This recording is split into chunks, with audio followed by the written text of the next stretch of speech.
Matthieu 14, les versets 29 à 31 nous dit: Jésus dit: Viens. Pierre sortit de la barque et marcha sur les eaux pour aller vers Jésus. Mais voyant que le vent était fort, il eut peur. Et comme il commençait à s'enfoncer, il s'écria: Seigneur, sauve-moi. Aussitôt, Jésus étendit la main, le saisit et lui dit: Homme de peu de foi, pourquoi as-tu douté? Ce vient de Jésus est un mot simple, mais puissant, qui est chargé d'une invitation à lui faire pleinement confiance et à avoir une foi audacieuse. Souvent, nous entendons l'appel de Jésus à avancer dans une direction nouvelle, un projet qui exige de l'audace, une mission qui semble au-delà de nos capacités, ou simplement le choix de lui faire confiance dans une situation difficile. Avec foi, nous faisons le premier pas, mais rapidement, les vents des doutes, des critiques ou des circonstances nous submergent. Par exemple, tu peux ressentir l'appel de Jésus à pardonner une personne qui t'a blessé. Au début, tu avances avec foi, mais les souvenirs douloureux et la peur de te blesser à nouveau t'ébranlent. Comme Pierre, tu commences à couler. Cependant, Jésus est là, prêt à te tendre la main pour te relever et te fortifier.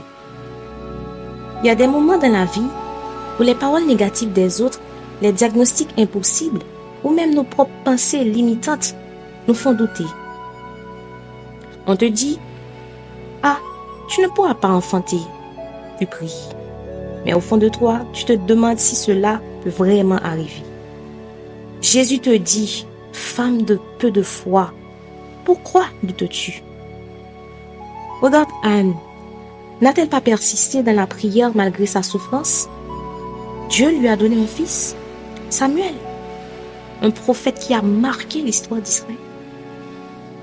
On te dit: Tu ne réussiras jamais. Tu pries. Mais les circonstances semblent difficiles, trop difficiles, et tu doutes encore. Jésus te dit: Homme de peu de foi, pourquoi doutes-tu? Regarde David, un simple berger méprisé, ignoré, même par son propre père lorsqu'il s'agissait de choisir un roi. Et pourtant, c'est lui que Dieu a choisi et élevé pour régner sur tout Israël.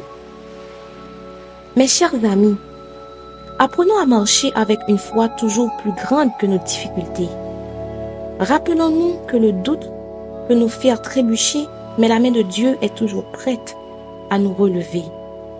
Son reproche doux, homme de peu de foi, n'est pas une condamnation, mais un encouragement à regarder au-delà des vents et des vagues pour fixer nos yeux sur lui. Dieu est le Dieu de l'impossible. Je le répète, Dieu est le Dieu de l'impossible. Lorsqu'il dit viens, ce n'est pas un appel au hasard, ni une mise à l'épreuve injuste.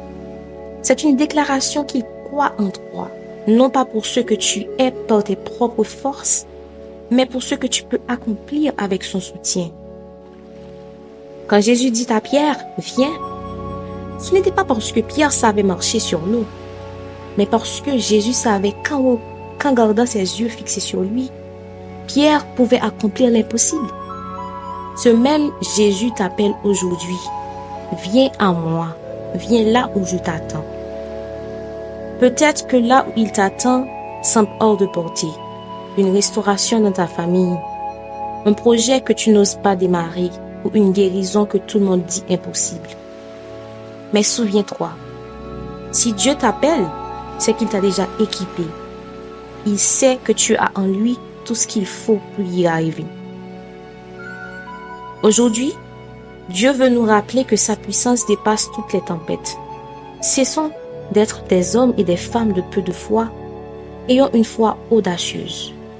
Comme il a soutenu Pierre sur les eaux, comme il a permis à Anne de porter Samuel, comme il a fait de David un roi, il est capable de te soutenir pour accomplir ce qu'il a prévu.